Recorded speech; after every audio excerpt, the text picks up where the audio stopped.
More countries are suing the Chinese regime over the pandemic. Many wonder about the people inside China. We spoke with a lawyer in Wuhan to find out about the situation on the ground. An internal Chinese report warns Beijing could face a rising wave of hostility over the virus outbreak not seen since the 1989 Tiananmen Square Massacre. Taiwan's successful virus response sets an example for the world, but the Chinese regime is constantly trying to marginalize Taiwan. Today, we take a look at how the Chinese regime seeks to influence local politicians to suppress Taiwan and expand its clout, and why it matters. World leaders seeking to raise $8 billion from nations and public figures in an effort to develop a vaccine and other treatment methods. Welcome to China in Focus. I'm Tiffany Meyer. It's been 2 months since the lockdown was lifted in Wuhan, the epicenter of the outbreak. But has it returned to normal? We talked to Zhang Zhan, a Chinese lawyer who stayed there as a citizen reporter. She told us the people in Wuhan are leading a very poor life.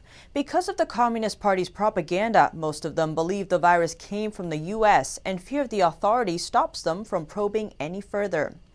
In China, it's almost impossible to win a lawsuit against authorities because the legal system is under the control of the Communist Party.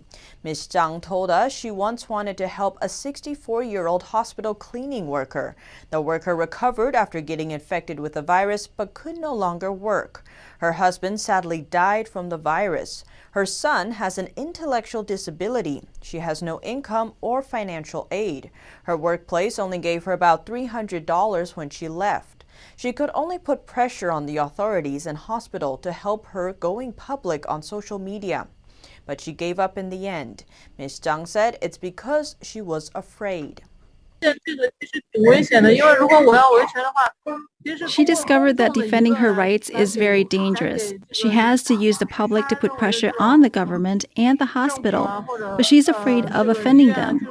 So she did nothing in the end and just let it go. I think this is just like waiting for something to drop from the sky. Ms. Zhang said fear is still deeply rooted in the minds of the people. It comes from past political campaigns in China where people were persecuted, brainwashed, and even killed. They've been through the Cultural Revolution. Back then, people had to be careful about every word they said. Fear has completely clouded their understanding. They can't break through the fear they've carried with them since their youth. The Communist Party is so cruel that the fear it instills completely destroys human nature. People lose their judgment, so they won't even protect their family members. That makes it even less possible to talk to them about what's right and wrong. They are completely controlled by the fear of mass killing. They are completely enslaved. Ms. Zhang met a person who had been sent to a makeshift hospital. Ms. Zhang asked him what he saw there. He refused to tell her and said something even more extreme than the Communist Party's propaganda. He told me to say things with positive energy instead of negative energy. He said nobody died in Wuhan. Authorities told me that anything I don't see for myself is a lie. So I think no one died in Wuhan. Ms. Zhang believes this is the result of the Chinese Communist Party's brainwashing. After being deceived by the media, people think that everything they have was given by the Communist Party. How they think about the party's control of resources, about their own rights, it's all been warped through brainwashing. Not only does it destroy human nature, it also makes people worship the regime, as if the party is the only thing that can save you, and without it, you can't survive. Just like in North Korea, people think without Kim Jong-un, they can't survive. Ms. Zhang believes 2 things are needed for change. Money and power can bring out this kind of evil in human nature. I think only faith can change it. I think people should speak out. A lot of people must speak out together in society. We previously reported about the serious situation in 2 cities in the northern province of Heilongjiang, Harbin and Cuifenhe. Now another city, Jiamusi, is also in a serious situation, but the local CDC is still reporting 0 cases. Hotels are being used for quarantine and at least 1 tourist attraction has been closed. Walls were built to separate buildings. Some of the walls have been plastered with cement. And others are being built. Locals are complaining that fire escapes have been blocked. Some neighborhoods have been closed again. The sign at the gate reads temporarily closed for epidemic prevention and control. Customers have to wear a mask and have their temperature checked before entering malls. The local epidemic command center used on the front page of local newspapers to tell residents to stay at home during the May Day holiday. Chinese media has reported that all hospital staff in Jiamusi are using the holidays to make sure resources are ready for prevention and treatment. They're checking testing areas, pharmacies, quarantines, schools, factories, and so on. But according to the Heilongjiang CDC, there have been no new confirmed or asymptomatic cases in Jiamusi City. It says right now there are no cases in Jiamusi. All of the province's cases are in other cities.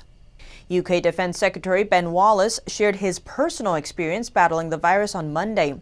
He told Sky News the virus sapped his energy and he lost his sense of taste and smell. Wallace said in a radio interview with the London Broadcasting Company that China has questions to answer on the spread of the virus. He said more transparency and sharing of information between countries would have saved lives. An internal Chinese report warns that Beijing faces global backlash over the virus, just like after the Tiananmen Square Massacre in 1989. People familiar with the matter told Reuters hostility towards Beijing could tip relations with the U.S. into confrontation. The report comes from the China Institute of Contemporary International Relations. Tensions between China and the U.S. are at an all-time high, with deepening mistrust and friction over trade and technology practices, as well as issues surrounding Hong Kong, Taiwan, and territories in the South China Sea. According to officials, the Trump administration is aiming to remove global industrial supply chains from China and could issue new tariffs as a way to punish Beijing. Taiwan's virus response is setting an example for the rest of the world, but it also highlights Taiwan's absence from the World Health Organization because of pressure from Beijing. The Chinese regime's efforts to marginalize Taiwan doesn't stop with the WHO either. Beijing's attempts at influence have reached Western countries too. Today, we take a look at how the Chinese regime seeks to influence American politicians to suppress Taiwan and expand its clout, and why it matters. Let me read you an excerpt of a letter from a Chinese diplomat. It was China's consul general in New York, sent a letter last month to the speaker of one of your state legislatures. Here's what the letter said in part. It said, quote, "As we all know, Taiwan is part of China. Avoid engaging in any official contact with Taiwan." The letter urged the state legislature not to congratulate Tsai Ing-wen, who at the time had been just re-elected as president of the Republic of China, known as Taiwan. Think about that. You add a diplomat from China assigned here to the United States, a representative of the Chinese Communist Party in the New York City, sending an official letter urging that an American elected official shouldn't exercise his right to freedom of speech. In a speech at a governor's conference in February, Pompeo said the Houston Chinese consulate also sent a letter to a former Mississippi governor last year. The letter threatened to cancel Chinese investment if he chose to travel to Taiwan. He said efforts like this are happening all across the country and not just by Chinese diplomats. He added that Beijing's Overseas Influence Agency played a role as well. Pompeo pointed to a U.S.-China governors summit last year, marketed as an opportunity to boost economic collaboration. It was an event co-hosted by the National Governors Association and something called the Chinese People's Association for Friendship and Foreign Countries. Sounds pretty harmless. What the invitation did not say is that the group I just mentioned, is the public face of the Chinese Communist Party's official foreign influence agency, the United Front Work Department. In 2018, a congressional commission published a 40-page report about China's United Front Department and its operations. It says, quote, "The United Front strategy uses a range of methods to influence overseas Chinese communities, foreign governments, and other actors to take actions or adopt positions supportive of Beijing's preferred policies," end quote. It's essentially political warfare / intelligence operations designed to promote the Communist Party of China's strategic objectives. One organization, the public face of the department, works on developing sister city relationships. According to its website, all 50 states and 227 U.S. cities have ties with China. The partnership between New York and Beijing began as early as 1980. According to a 2018 report by public policy think tank the Hoover Institution, local American governments value these kinds of partnerships for financial and cultural reasons. In contrast, Beijing sees them as political tools, which sometimes have strings attached. The report cites an example where an American city was invited to become a sister city with a town in southern China. One phrase in the agreement appeared to reference the One China principle, which could interfere with American cities' future exchanges with Taiwan. But the agreement was signed anyway at the Chinese side's insistence. The American side didn't want to derail it. Many U.S. states have close trade and investment relationships with China. Take New York, for example. It's one of the top destinations for Chinese investment, and China was the state's second largest trade partner last year. Based on ties like these, the Chinese regime's influence agency and local proxies, including pro-Beijing Chinese-American organizations, seek to cultivate relations with local politicians to expand Beijing's clout and foster positive views of the regime. According to former CIA analyst and Chinese espionage expert Peter Mattis, by participating in United Front-sponsored events, American politicians have unwittingly helped reinforce the image of the Communist Party's strength. What has been the harm of this? One of the biggest ones is that Western politicians have become symbols for the party. In June 2019, the New York State Senate passed a resolution naming October 1st of that year the state's China Day.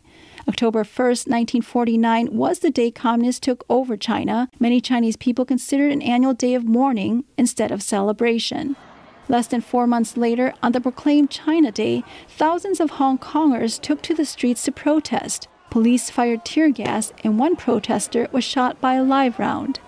It happened at the same time the Chinese regime was celebrating its 70-year founding anniversary in Beijing.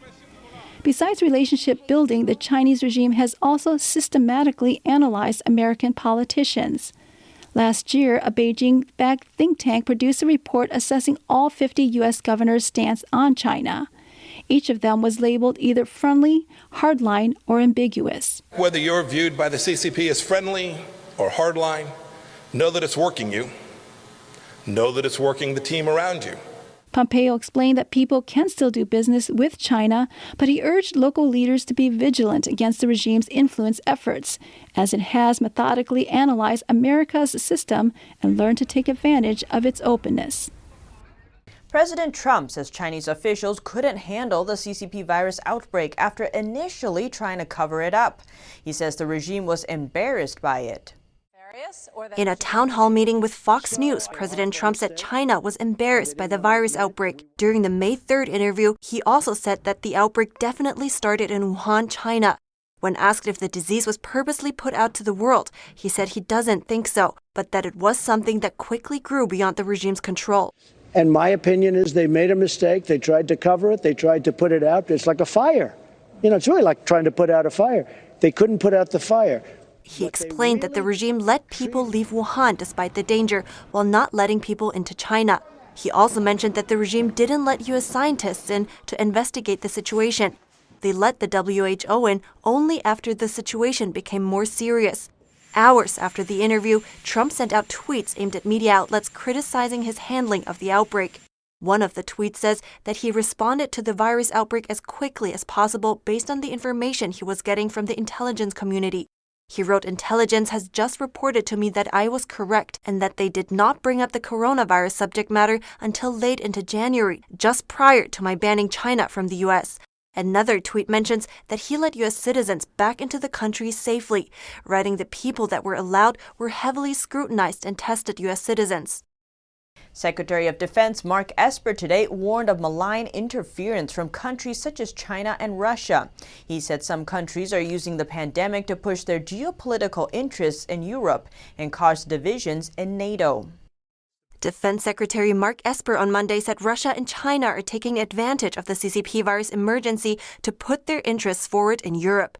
He described Chinese efforts to promote Huawei mobile phone network equipment as malign.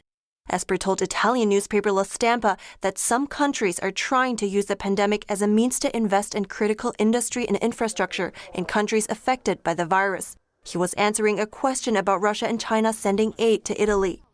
Esper said there would be a long-term effect on security for countries that allow these investments, and that potential opponents were almost certain to create divisions in NATO and Europe, naming Huawei and 5G as an example of this. He said dependence on Chinese suppliers could make crucial systems vulnerable to interruption, manipulation, and espionage. Huawei and another Chinese firm, ZTE, deny their gear poses a security threat. Both China and Russia offered support to Italy, sending doctors, medical equipment, and face masks to the country.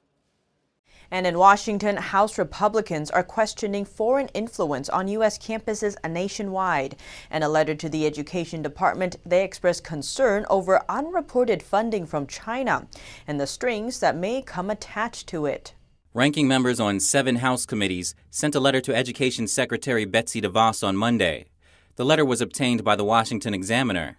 In it, they wrote that they seek a better understanding of the department's efforts to address unreported foreign investment in the U.S. higher education system. They say it's part of the House Republican effort to investigate the Chinese government's propaganda and cover-up campaign surrounding this pandemic. The lawmakers expressed concern about the Chinese regime's potential to indoctrinate American students in college campuses. They added it may also provide China with opportunity for intellectual property theft from U.S. companies and even the government. The lawmakers called it a risk to national security. They also questioned whether places of higher education, which receive federal funding, should be allowed to accept funding from the Chinese Communist Party or related organizations. They cite the fact that the interests of the two nations appear to have diverged. The Department of Education's website shows over $1 billion in Chinese funding on U.S. campuses between 2014 and 2019. The Deputy National Security Advisor spoke today at the Symposium for U.S.-China Relations. He started his career as a Beijing-based journalist and today critiqued China and its policies. He addressed Chinese viewers directly in Mandarin.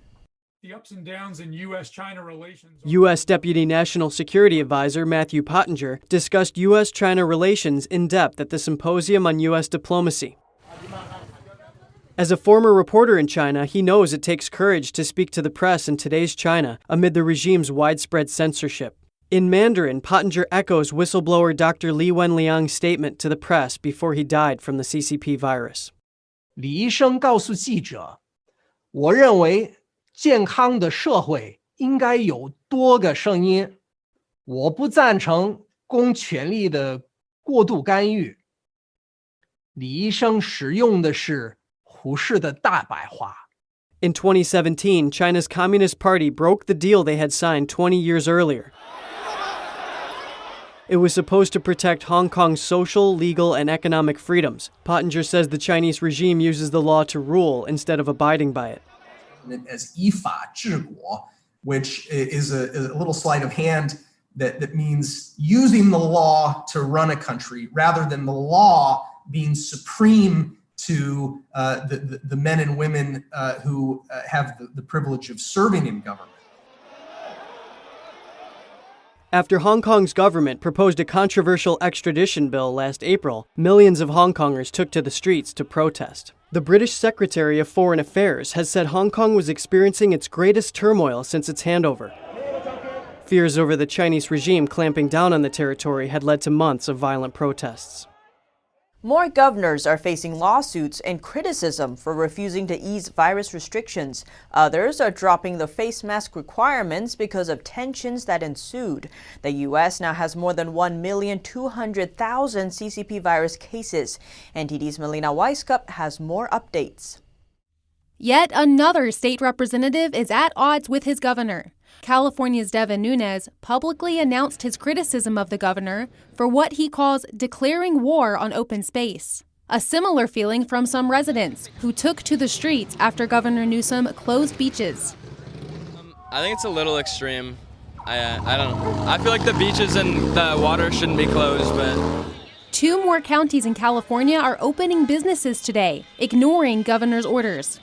And another governor facing a lawsuit. In Maryland, a Republican delegate, along with residents, are attempting to sue the governor for overreaching orders. In the suit, the delegate says, police tried to stop him from speaking at a protest Saturday by telling him the governor has his sights on you. Business people there are facing the tough realities of a closed-down state. We went from 35 employees down to 5. We had to lay off pretty much everybody. I'm kind of at the end, you know what I mean, of what I had saved. I'm just burning through everything now just to pay my bills. In other states, face mask requirements are stirring up trouble. Ohio isn't making people wear masks anymore. The governor removed the order before it went into effect, saying it went too far. A city in Oklahoma is also ending the rule. This comes after some store employees were threatened with violence for enforcing the requirement. Melina Weiskup, NTD News. Now an update on New York. The governor says there's hope in the air as virus numbers in the state continue to come down. 1 million people have now been tested for the virus in the state, and over 300,000 of them have tested positive. The good news is that less than 10,000 are currently hospitalized with the virus, and fewer people are being admitted to the hospital every day. New York is seeing fewer and fewer cases, hospitalizations, and deaths. Less than 10,000 are currently hospitalized. Compare that with the peak in mid-April, which saw nearly double that number. You see that curve coming down. You see that mountain that we went up. Now we're on the other side of the mountain. And New York City, the worst hit area in the state, is seeing less hospital admissions, under 100 yesterday. There's a little more hope in the air because we've seen some real progress. Governor Cuomo says tracking how fast the virus is spreading in different areas will guide the reopening strategy. Some parts of the state will reopen before others. If upstate has to wait for downstate to be ready, they're going to be waiting a long time. So analyze the situation on a regional basis. He says regions can start to reopen on May 15th if they have a comprehensive plan for doing so. In phase 1 of reopening in New York, construction, manufacturing, and retail using curbside pickup will be the first to start up business again. Melina Weiskup, NTD News. And the governor yesterday announcing that New York and 5 surrounding states are teaming up to buy medical supplies locally instead of relying on China for supplies. And over the weekend, video of New York officers cracking down on a group of people drew criticism from the mayor and the police commissioner. The NYPD says the group was violating social distancing orders. NTD's Miguel Moreno has more on the investigation. This video circulated on Twitter over the weekend. The NYPD says officers on Saturday were trying to break up a group of people who were violating social distancing orders. But the actions of one officer drew a firestorm of criticism. Look. He didn't even do no. Mayor Bill de Blasio called it unacceptable and said an investigation of the incident was underway. Overall, though, he said that was a rare incident and commended most New Yorkers for following the social distancing guidelines. Again, this one incident is troubling, but there's been thousands and tens of thousands of interactions between police officers and civilians over the last weeks that went very well, where the NYPD went and made sure that people were practicing social distancing. The NYPD says this suspect took a fighting stance after being told to leave, which led to his arrest. The officer's also been put on modified duty. In total, 3 people were arrested and charged with disorderly conduct, among other charges. Today, the police commissioner also said the NYPD could do better, but emphasized that this is just one inappropriate incident out of many successful encounters. Over the weekend, officers issued at least 100 summonses to people violating social distancing orders. Miguel Moreno, NTD News, New York. Discord about church services during the pandemic continues. The U.S. Department of Justice sided on Sunday with a Virginia church where a pastor was fined for holding a 16-person service. This after a district court there turned down the church's request for relief. Now, the Department of Justice is filing a statement of interest in favor of the church. Lighthouse Fellowship Church held a 16-person service on Palm Sunday. It followed social distancing rules, but the pastor was issued a criminal citation for holding it. The Justice Department statement points out that other gatherings are allowed under the governor's order, like lawyers' gatherings in a conference room. One assistant attorney general says, for many people of faith, exercising religion is essential, especially during a crisis. The CCP virus pandemic appears to be easing in some parts of Europe, but it's getting worse in India and Russia. People around the world are starting to take advantage of looser lockdown measures. Health experts are warning of a potential second wave of infections as people head outdoors. They say more virus testing is needed. Italy reopened parks and public gardens from Monday. The country reported the lowest number of deaths since a national lockdown began in March, on March 10th. Like Italy, Spain reported fewer new cases. And Belgium is relaxing its lockdown measures from Monday, too. But India is seeing a rapid rise in new infections. Lockdown continues for 2 more weeks, but with some measures lifted, construction workers and self-employed people returned to work in New Delhi, one of the country's virus hotspots. In Russia, new reported cases rose past 10,000 for the first time. New Zealand marked a significant moment on Monday with no new cases, prompting Prime Minister Jacinda Ardern to consider restarting travel to and from Australia. Britain's Prime Minister Boris Johnson is set to announce potential lockdown lifting plans this week. But with the UK still reporting hundreds of deaths a day, it's unclear yet when the lifting may take place. And a university in Germany has concluded that the real number of infections is likely to be much higher than the number of confirmed cases. On the bright side, of all the players in one of Germany's top soccer leagues, very few tested positive. Researchers at a German university have concluded that the true number of the country's infections is likely to be 10 times higher than the number of confirmed cases. The report serves as a reminder that some people don't show symptoms but can still transmit the virus. Germany's professional soccer league has tested over 1,700 people, of which only 10 have tested positive.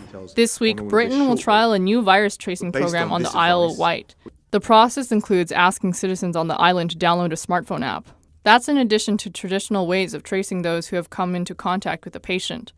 The Austrian army is calling in 2,000 members of its military reserve.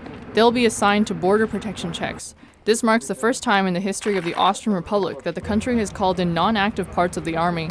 They had to undergo virus testing before taken into the bases. And in Turkey, hundreds of sheep took advantage of the lockdown to stroll and graze through a deserted city. A video posted online shows a huge flock following a shepherd through empty city streets. World leaders today announced an effort to raise $8 billion for developing a vaccine for the virus. The U.S. decided not to participate. In an effort to raise $8 billion for research into a virus vaccine and other treatments, world leaders kickstarted a pledging marathon. In an interconnected world, none of us is safe until all of us are safe. Although the virus first appeared in China, the country was only represented by its ambassador to the EU. The U.S. decided to halt funding to the World Health Organization on April 15th, amid questions surrounding its handling of virus information. U.S. officials also decided not to join the pledging effort. The EU and Norway each promised to give $1 billion, while Germany will provide over $500 million. Donations promised earlier this year are already included in the sums. Many leaders stressed that the vaccine, once created, must be available to everyone. We need to develop, produce and deploy them to every single corner of the world. And we must ensure that they are available and affordable for all. Some said it shouldn't be reserved for rich countries and that it shouldn't belong to any one country. But French President Macron said that those who invent it will be paid fairly. The $8 billion target is only an initial figure. Britain will hold an online donor summit on June 4th. Here at China in Focus, we dedicate ourselves to bringing you truthful, unbiased reporting. Don't forget to subscribe for the latest updates, and see you tomorrow.